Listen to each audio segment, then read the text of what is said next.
नमस्कार, मैं हूं आशीष चित्रांशी और आप देख रहे हैं द न्यूज लॉन्च। हमने आपको सबसे पहले सीडीएस अनिल चौहान के उस खुलासे को दिखाया था जो उन्होंने सिंगापुर में किया। हमारे जहाज कितने गिरे, क्या नुकसान हुआ, पहली बार तीनों सेनाओं के सबसे बड़े अफसर ने इस पर बोला था। सीडीएस जनरल अनिल चौहान ने सीज फायर पर भी बोला और जो बोला वो सरकार के अब तक के जलेबी से बिल्कुल उलट था। सरकार ने कुछ भी साफ नहीं बोला, जलेबी छानती रही, बातें घुमाती रही, लेकिन जो भी बोला था उससे काफी हद तक उलट था जो जनरल चौहान ने बोला।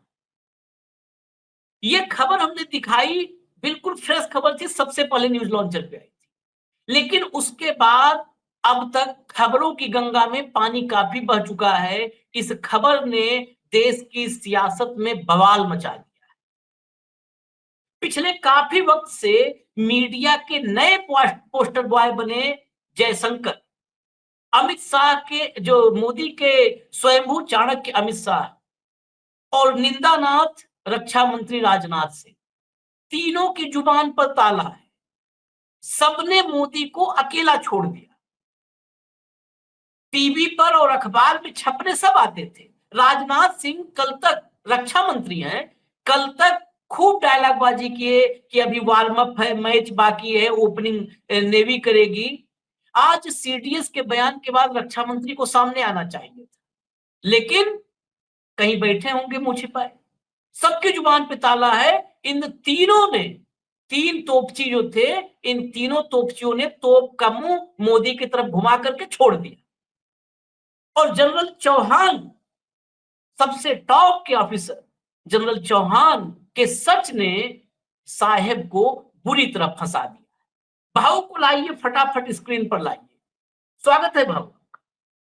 हमने सबसे पहले खबर जनरल चौहान के इस स्टेटमेंट को सबसे पहले न्यूज लॉन्चर पे दिखाया। हम अभी फिर सुनवा देंगे, लेकिन उससे पहले जो महत्वपूर्ण है वो है कि अब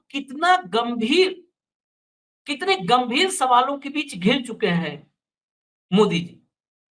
मल्लिकार्जुन खड़गे का ट्वीट, कांग्रेस के अध्यक्ष का ट्वीट, सबसे पहले वो देखना जरूरी है कि भाई अब सवाल तो होंगे। सवाल तो अब भी हो रहे थे, आप जवाब नहीं दे रहे थे। लेकिन अब तक राहुल गांधी पूछ रहे थे तो आप बता रहे थे पाकिस्तान का एजेंट है, पाकिस्तान की बात करता है, इन्हें तो पाकिस्तान के जाकर के टीवी पे बैठना चाहिए, पाकिस्तान के साथ मिलना चाहिए। अब क्या जनरल चौहान के लिए भी यही कहोगे? ये बड़ा गंभीर सवाल।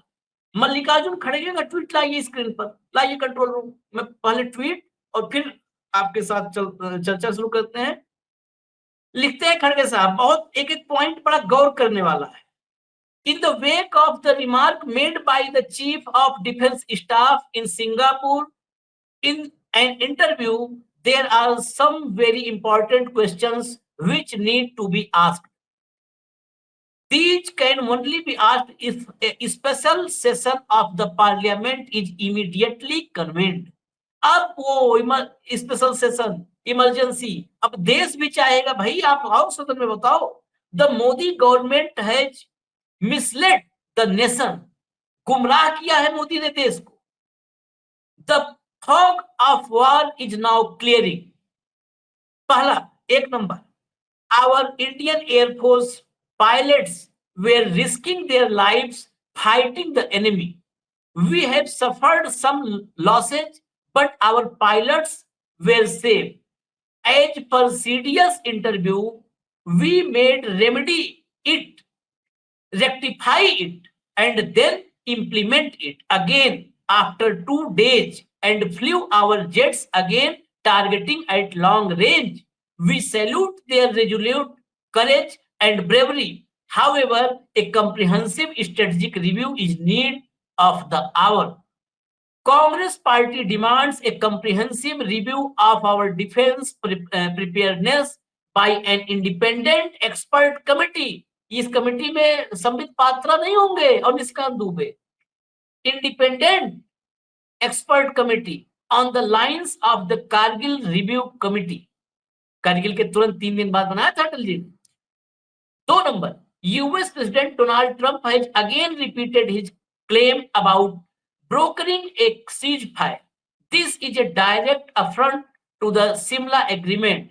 Instead of clarifying Mr. Trump's repeated assertions and the affidavit filed by US Secretary of Commerce in the United States Court of International Trade, PM Modi is an election bridge, taking personal credit of the valor of our armed forces, hiding behind their bravery and dodging the counters of the agreed ceasefire, which the Foreign Secretary announced on 10th after Mr. Trump's tweet.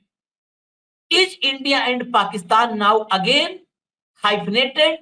What are the conditions of the ceasefire agreement? बहुत साफ साफ सवाल है, इसके नीचे तो बहुत सवालों की झड़ी है। हटा दीजिए इसको। इसमें 2-3 पॉइंट सीधा है। करगिल के बाद 3 दिन के अंदर कमेटी बनी थी। अभी कमेटी तो दूर की बात है, इस देश के सामने सच ही नहीं आ पाया था। मैं आपको भाऊ बस सीडीएस जनरल चौहान के बयान का एक हिस्सा सुनवा देता हूं और फिर ये जो स्थिति पैदा हुई है देश में, सियासी भूचाल उस बयान के बाद आया, उस पर चर्चा करेंगे। जरा सुनाइए, सीडीएस चौहान को सुनाइए। General, there's still one unanswered question since the incident between Pakistan and India, and that is whether or not Pakistan downed an Indian jet, or in fact more than that. Can you confirm? I think what is important is that not the jet being down, but why they were being down. But a jet, at least one jet was downed? Yeah. Why they were. So the good part is that we are able to understand the tactical mistake which we made, remedy it, rectify it, and then implement it again after 2 days, and flew all our jets, again targeting at long range, which I said.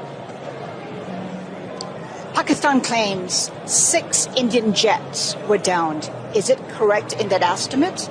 Absolutely incorrect, and that is not information which I said is important. What is important is why they were down. That is more important for us. And what did we do after that? That's more important. Why हमारे लिए महत्वपूर्ण यह है कि क्यों वो गिरे और हमने फिर उसके बाद कैसे सुधार किया। 2 दिन रेक्टिफाई किया, उसके बाद हमने जवाब दिया। 2 दिन, 7 तारीख, आज की तारीख में जो तथ्य आए हैं, हम 7 तारीख को हमें झटका लगा, 7 के बाद 7, 8, 2 दिन 9 तारीख रेक्टिफाई की और 10 को जवाब दिए जब सीज फायर मोदी जी ने कर दिया। बहुत जबरदस्त ये वो आया है पूरा का पूरा जो टाइमलाइन। आओ, धन्यवाद आशीष। अब दूध का दूध पानी का पानी हो गया। इतने दिनों के बाद से ये चल रहा था कि हम असेसमेंट कर रहे हैं। मैं बार बार कह रहा हूं कि कितने जेट गिरे ये महत्वपूर्ण मेरे लिए बाद में है। जेट गिरने के मायने हमें अपना आत्मावलोकन करना होगा, लेकिन इससे हमारी विजय को ग्रहण नहीं लगेगा। पहली बात, जेट गिरने का मतलब सत्ताधीशों पे सवाल उठेंगे। आज एयरफोर्स चीफ को, जो हमारे चीफ एयरफोर्स के है, air marshal, chief air marshal, उन्हें क्यों ये बोलना पड़ा कि संयम की भी एक लिमिट होती है। कब तक हमको अपग्रेडेड प्लेन दोगे? इस डिलीवरी से तो 2035 लग जाएंगे। 2024 में तेजस मिलना था, उसका क्या हुआ? राफेल आए तो सोर्स कोड नहीं आया। राफेल 3 गुना ज्यादा कीमत में खरीदे थे, 3 गुना, 300% मोर। तब ये बोला गया था कि बहुत सारी चीजें लोड होके आ गई। वो कहां अनलोड हो गई? जब वो लोड होके आ गई तो सोर्स कोड किस लिए चाहिए था? कितना झूठ बोलेगी ये सरकार। क्या एयरफोर्स के जवान बलि जाने के लिए हम एयरफोर्स में ट्रेन करते हैं? ये सबसे सवाल ये है। मैं बार बार कहता हूं कि पाकिस्तान या चीन या किसी और के कितने मरते मुझे कोई फर्क नहीं पड़ता आशीष। मेरे घर का एक भी जवान, मेरे घर का मतलब 143 करोड़ में से एक भी जवान तिरंगे में लपेट में आता है, उस दुख का सानी नहीं है। सवाल है, सीडीएस ने माना कि प्लेन गिरे, सीडीएस ने ये नहीं कहा कि 6 प्लेन नहीं गिरे, सीडीएस ने कहा कि नहीं वो उसको मैं नहीं मानता, लेकिन हमारे लिए इंपॉर्टेंट कितने गिरे नहीं है, क्यों गिरे ये है। ये अल्टीमेट एयरफोर्स यही देखता है कि प्लेन क्यों गिरे। हमारे यहाँ तो प्रैक्टिस के दौरान भी प्लेन गिरते हैं, शांति के दौरान जो एयरफोर्स की सॉर्टीज होती है उसमें भी प्लेन गिरे हैं, किसी ने एयरफोर्स पे तो उंगली नहीं उठाई ना। हाँ, ये गिरते क्यों हैं, मशीनों में क्या प्रॉब्लम है, ये तो करना पड़ेगा, ये हमें ध्यान से देखना होगा, क्योंकि जो प्लेन अमेरिका ने हमको ऑफर किए हैं आने वाली डील में, वो किसी काम के नहीं, वो कबाड़ा है, इसे एलन मस्क कहते हैं, जो वहां के गौतम अडानी है। वो खुद ही कहते हैं कि ये काला कूड़ा कचरा है, 2 बार क्रैश हो गए, ये जो जो फाइटर पायलट है उनके लिए ये कॉफिन जैसा है। कम से कम भारत सरकार को कुछ चीजों के ऊपर क्लियर आना चाहिए। सीज फायर का एग्रीमेंट क्या है आपको बताना चाहिए। सीज फायर अमेरिका ने नहीं किया, ये अमेरिका का नाम लेके बता देना चाहिए। नहीं कोई नेता बोल सकता तो एक्सटर्नल अफेयर या डिफेंस के स्पोक्स पर्सन ने आना चाहिए कि whatever claims are made by mister Donald Trump, the president of America, are blunt lies and Shimla agreement doesn't allow him to interfere in the Pakistan and Indian relations. ये बोले तो सही, वो कहता है कि मैंने सीज फायर करवाया, ये कहते पाकिस्तान से कॉल आया था, लेकिन ये बोलते नहीं कि उन्होंने नहीं करवाया था। नई इन्फॉर्मेशन दोनों के बीच में वो चर्चा भी इस क्लिप में नहीं थी, वो मैं बता दूं, क्योंकि मीडिया रिपोर्ट के बीच से हम तो लाइनें वहीं से खोज खोज के निकालते हैं, जो लोग छिपाते हैं। वो अगर लग पाए तो लगा भी देगा, कंट्रोल रूम लगा दे, वो रिपोर्ट जो हमने पिछले में लगाया था। सीडीएस जनरल चौहान ने सीज फायर पर भी कहा है। अब यही तो सवाल है कि जयशंकर, शाह, राजनाथ, ये लोग क्यों छिप गए, इनको आना चाहिए। मोदी तो जवाब नहीं देते हैं। क्या कहा सीज फायर पर जनरल चौहान ने? कहा हमारा जो लक्ष्य था वो हमने पा लिया था, इसलिए हमें तो संघर्ष रोकना ही था। आप बताइए, विदेश मंत्रालय ने, जयशंकर ने कहा कि डीजीएमओ, अब तक तो यही जप रहे हैं ना कि डीजीएमओ का फोन था, वो रेंग रहे थे, गिड़गिड़ा रहे थे, और हमारे सीडीएस कह रहे हैं अगर कंट्रोल रूम रेडी हो जाए तो दिखा दीजिएगा, मैं नेक्स्ट वो आ जाए। हमारे सीडीएस ने कहा कि जो हमारा लक्ष्य था वो लक्ष्य हमने अचीव कर लिया, इसलिए हमें तो संघर्ष रोकना ही था, वो हमें रोकना था। आशीष, मैं इसी यही पे नहीं, एक मेरा सवाल है भाव कि सेना का लक्ष्य तो अलग था, वो पूरा कर लिया, उनको संघर्ष रोकना था। मोदी जी का जो भक्तों को लक्ष्य दे रखा था वो पूरा नहीं हुआ था, इसीलिए देश को गुमराह किया जा रहा है। बस उसी पे मैं आ रहा था। देखो आशीष, क्या है, पहले दिन से मैं बार बार कहता हूं, भारत आक्रांता नहीं है, भारत आक्रमण नहीं करता। पहलगाम में हुई हत्याओं का बदला लेने के लिए भारत ने आतंकी ठिकाने नष्ट किए। उस दिन डिफेंस मिनिस्ट्री ने ब्रीफिंग में कहा कि हमने सिर्फ आतंकी ठिकानों को लक्ष्य किया, ना आर्मी एस्टेब्लिश, ना फोर्सेस एस्टेब्लिश या सिविलियन हमारा लक्ष्य है। लेकिन कियागा तो जवाब देगा, ठीक है। सीज फायर तो उसी दिन हो गया था जब हमने लक्ष्य खत्म कर दिए थे। आर्मी का लक्ष्य उसी दिन हासिल हो गया था जिस दिन हमने 7 तारीख को ऑपरेशन सिंदूर लॉन्च करके आतंकी ठिकाने नष्ट किए थे। उसके बाद पाकिस्तान ने मिसाइल फायर किए, उसके जवाब में हमने मिसाइल फायर की। पाकिस्तान ने आर्टिलरी फायर की, हमने आर्टिलरी फायर की। मैं सीडीएस के साथ हूं, हमने हमारा लक्ष्य पहले दिन हासिल कर लिया था, लेकिन पाकिस्तान हमला कर रहा था तो हम जवाब दे रहे थे। पाकिस्तान को सीज फायर करना था, पाकिस्तान हमला रोक देता, हम भी हमला नहीं करते, सीज फायर ऑटोमेटिक हो जाता। क्या सीडीएस का कहना यह है कि पहले दिन हमने लक्ष्य हासिल कर दिया था, उसके बाद भी हम सीज फायर चाहते थे, पाकिस्तान हमला कर रहा था तो हम जवाब दे रहे थे? हम्म, पाकिस्तान के हमले का हम जवाब दे रहे थे ना।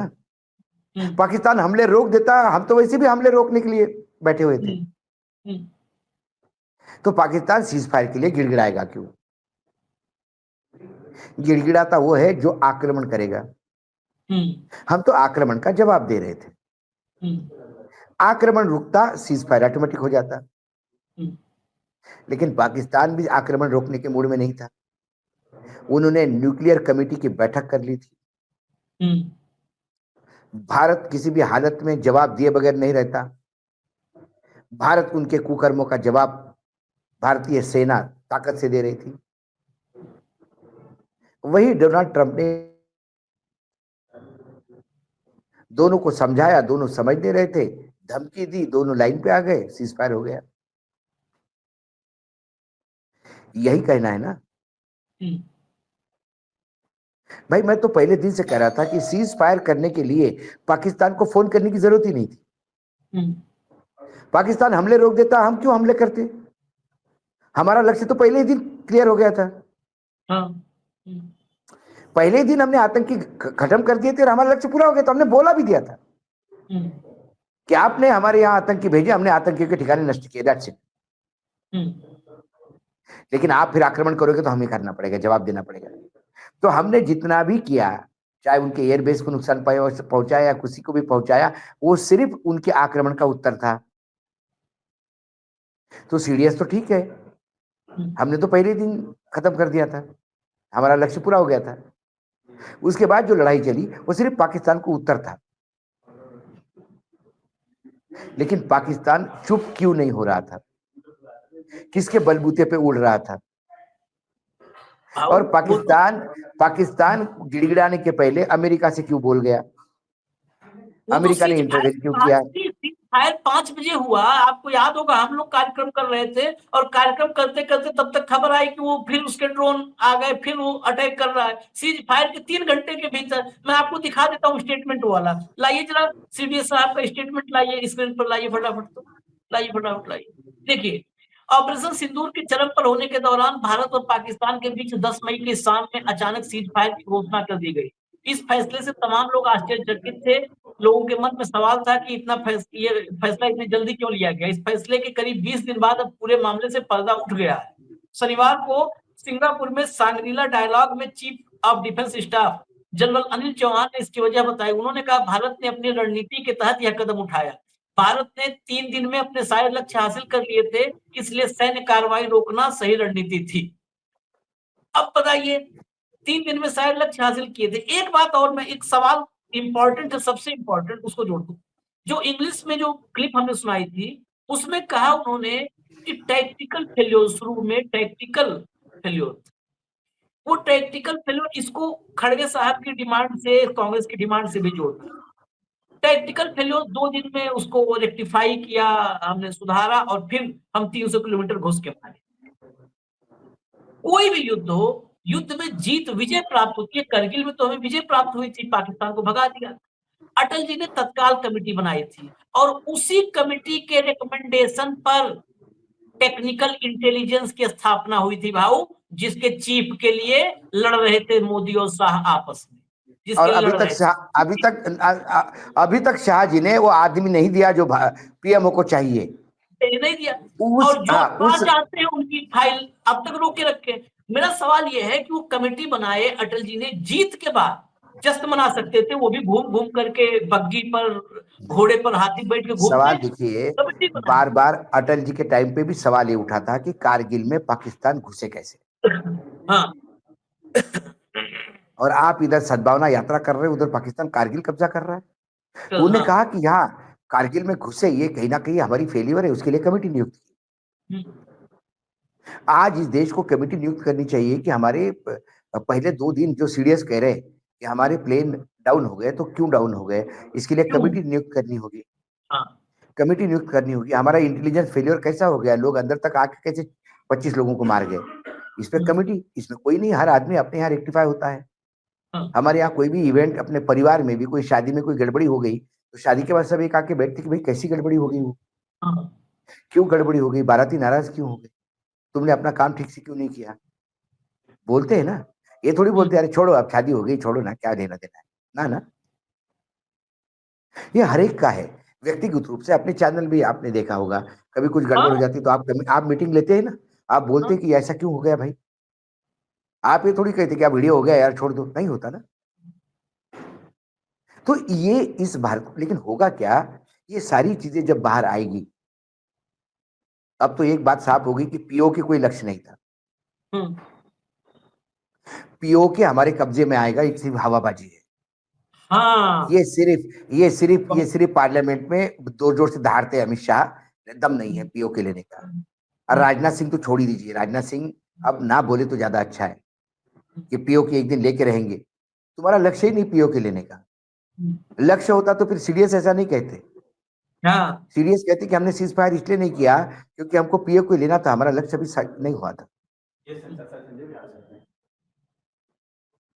तो कुल मिलाकर ये सारा प्रॉब्लम हमने देखा।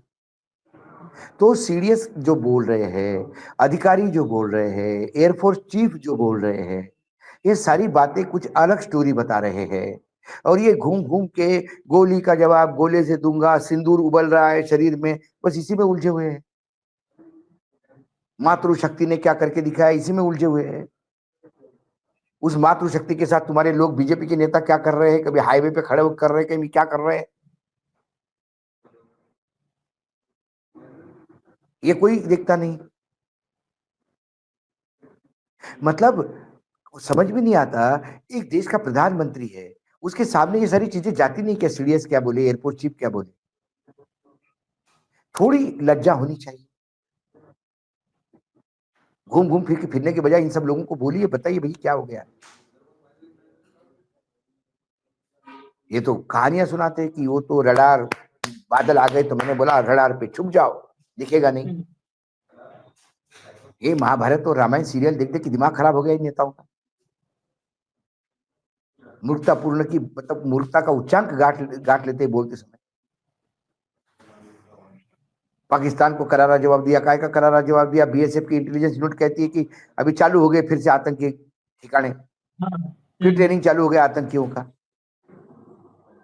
फिर ये इंतजार करेंगे 25-26 लोग मरने का, फिर ऑपरेशन बिंदी, ऑपरेशन मंगलसूत्र, यही चलता रहेगा। ऑपरेशन चूड़ी, ऑपरेशन हाँ, पाजेब, नाम रखना है और जनता बस के बीच में इमोशन करना बस है। पैदा, भावनात्मक चिंता जुड़ाव एयरफोर्स चीफ को हो रही है, चिंता सीडीएस को हो रही है, चिंता नेवी को हो रही है, चिंता आर्मी को हो रही है। और ये निश्चिंत है क्योंकि इनको चिंता बिहार के चुनाव की, 2029 के चुनाव की, बंगाल के चुनाव की, गुजरात के चुनाव की, देश की चिंता नहीं किसी, सिर्फ बेच रहे हैं। 3 पॉइंट में फाइनली भाऊ, अभी एक सबसे महत्वपूर्ण तो आपने सबसे लास्ट में उठाया, 3-4 पॉइंट जनरल चौहान के बयान से, इंटरव्यू से सामने आता है। सबसे पहला मैं उल्टा चलता हूं, सबसे पहला जिसको आखिर में आपने रेखांकित किया, ये अभी तक छूटा हुआ है। पूरे देश को ये समझ लेना चाहिए, जान लेना चाहिए, अब ये फौज के सबसे बड़े, तीनों सेनाओं के सबसे बड़े अफसर का स्टेटमेंट है, ये नरेंद्र मोदी का पॉलिटिकल स्टेटमेंट और जुमला नहीं है, कि पीओके इस ऑपरेशन सिंदूर का लक्ष्य ही नहीं था, जिसपे बिल्कुल पूरे देश में जन भावनाओं का ज्वार पैदा किया गया, वो सबसे ज्यादा फर्जी था। पीओके आर्मी के इस ऑपरेशन के टारगेट में, लिस्ट में था ही नहीं, पहला पॉइंट।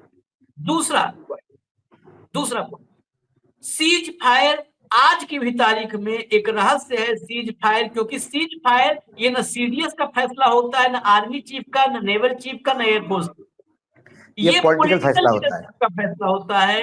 तो सीज फायर आज भी जो पॉलिटिकल लीडरशिप वाला हिस्सा है, आज भी वो ग्रे एरिया में है, आज भी अनुत्तरित।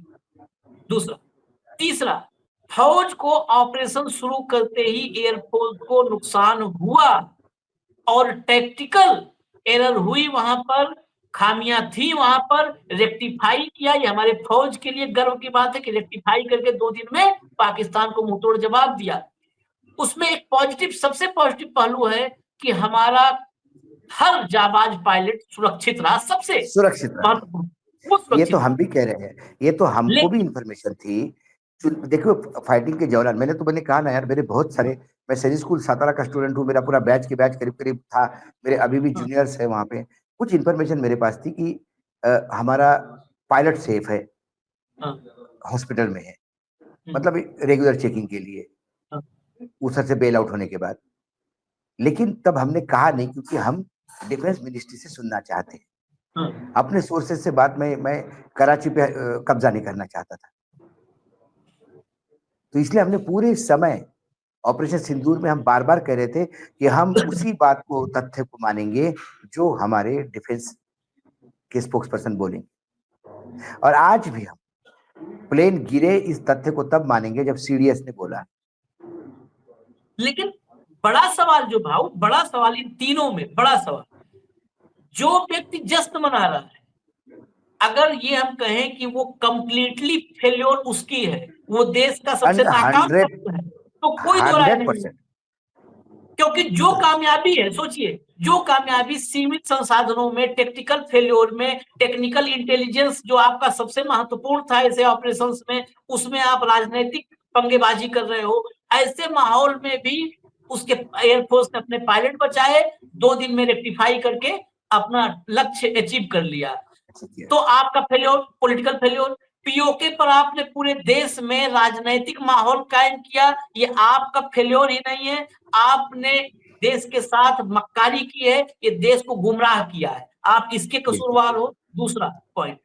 और तीसरा, हमारे टेक्निकल फेल्योर के बाद भी आप पूरे आप देश जश्न में मना घूम रहे रहे हो, हैं, जश्न मना रहे जश्न हो। मना रहे हैं। आपको बैठ करके समीक्षा करनी चाहिए थी, सीडीएस को बुलाते, एयरफोर्स, आर्मी, नेवी चीफ को बुलाते, टेक्निकल इंटेलिजेंस को बुलाते, आईबी को बुलाते, रॉ को बुलाते, सब एजेंसियां बैठती, इंटेलिजेंस एजेंसियां बैठती, आर्मी के प्रमुख बैठते, तीनों ना ना ना अंगों के प्रमुख बैठते, सीडीएस नहीं नहीं बैठते, नहीं, आप ये नहीं समीक्षा करते। करते, ये नीति उन्होंने बनाते। वो नहीं किया। उन्होंने सारे बीजेपी के नेताओं को बुलाया और हाँ, सबको फौज लगा दी कि अब आपको तिरंगा यात्रा निकालना है, आपको चलो, घर हाँ, घर सिंदूर बांटना है, आपको ये करना है, वो मैंने कहा ना, ये आशीष इवेंट जीवी लोग हैं, इनके लिए युद्ध भी इवेंट है। इसके लिए ऑपरेशन सिंदूर एक इवेंट था, और उस इवेंट के बाद पहलगाम में जो हुआ वो भी इनके लिए एक इवेंट था। उस इवेंट की परिणति, बड़ा इवेंट ऑपरेशन सिंदूर, और सिंदूर के बाद अब ये गांव गांव में जाके बना रहे हैं, वो एक इवेंट की एक क्लस्टर है, इवेंट का एक समूह है। ये इवेंट जीवी लोग हैं, इनको इवेंट के सिवा कुछ नहीं दिखता। इसीलिए आर्मी का आर्मी जाने, एयरफोर्स का एयरफोर्स जाने, सीडीएस अब क्या बोलता है वो जाने, हमने तो भाई बस ये बता देना है कि हमने तो सिंदूर, ऑपरेशन सिंदूर, सिंदूर लो भाई साहब, प्लेन की तकरीर सिंदूर लो भाई साहब। फिर हुआ क्या आखिर में? सिंदूर लो। मैं सीज फायर क्यों किया? सिंदूर लो। हर एक का जवाब इनके पास सिंदूर है, और कुछ नहीं। और इनके अब इससे अपेक्षा भी नहीं है आशीष। हमारा ये विलाप व्यर्थ है कि ये कुछ कहें, क्योंकि जो लोग इवेंट जीवी लोग होते हैं वो किसी के मरने में भी इवेंट देखते हैं। सही बात टेंट है, ये हाउस वाला बड़ा। होता है ना, टेंट हाउस वाला जो होता है, किसी ने बोल दिया कि अरे वो फला सेठ की डेथ हो गई, तो वो तुरंत विचार करता है कि अभी टेंट भी लगेगा घर के सामने, तैयारी करनी होगी। तो इनको कोई बोले पहलगाम में मारना, अरे बाप रे, पहलगाम में इतने लोग मारे गए, अब इसका इवेंट करना होगा। इनको सावन के हरे को सब मतलब सावन के अंधे को सब हरा दिखता है, और नरेंद्र मोदी जी को सिर्फ इवेंट दिखता है। तो अब उनसे कोई अपेक्षा ना करे। ये बहुत विडंबना है। आज सीडीएस के बाद हम आखिर में इतने कहेंगे, सीडीएस के बोलने के बाद इस देश को दो बातें, सीडीएस ही नहीं, एयरफोर्स चीफ ने जब बोला तब भी हम ये बात कर रहे थे। दिक्कत तो ये है कि हम भी रोज क्या करें, हमको कहना पड़ता है। एयरफोर्स चीफ ने बोला तो इस देश में किसी के कान पे जू नहीं लेना। उसी मंच पर बैठा हुआ हमारा रक्षा मंत्री, क्या बताइए, क्या व्यक्ति, 75 साल उम्र हो गई, प्रोफेसर थे, इतना लंबा राजनीतिक करियर है, रत्ती भर लोक लाज होता तो आदमी वहां से मुंह अपना गमछे बांध के निकलता, इस्तीफा दे करके निकल के चले आए, वैसे ही जैसे बैठे थे वैसे ही अपना वो भारी भरकम आवाज जो है उसी से लगता है कि वो भी अमिताभ बच्चन है, वो अपना ले करके निकल आए अपना हाथ हिलाते उलाते। एयरफोर्स चीफ के बाद अब सीडीएस का बयान, लेकिन किसी पर रत्ती भर मतलब कहते हैं ना जू नहीं रेंगना, कान पर जू नहीं रेंग रहा है, अपने में सब व्यस्त, क्योंकि नहीं यकीन है कि सीडीएस की बात कोई नहीं सुनेगा देश में और न कोई समझ मैंने पाएगा। क्या कहा भाई, एयरफोर्स की बयान इन्होंने इन्होंने सुनेगा। इन्होंने एक नरेशन बना दिया है, बस मेरी सुनो और किसी की नहीं। हाँ, मोदी जी सुन रहे हैं सब, जो आदमी खाली झूठ बोल रहा है उसे सब सुन रहे हैं, सच बोलने वाला जो सबसे ऑपरेशन करने वाला है उसका कोई सुन ही नहीं रहा है, जो ऑपरेशन के डॉक्टर हैं उनका कोई सुन ही नहीं रहा है, हैं? और जो काउंटर पर बैठ के पर्ची काट रहा है वही पता चल रहा है कि लेक्चर दे रहा है एमबीबीएस के स्टूडेंट को। अजब अद्भुत है देश का हाल। इजाजत दीजिए, बड़ा महत्वपूर्ण ये विषय था, इजाजत दीजिए, कल फिर हम अपने रूटीन में आएंगे आपके पास खबरें लेकर के। न्यूज लॉन्चर देखते रहिए। धन्यवाद भाऊ, बहुत बहुत धन्यवाद। नमस्कार। नमस्कार।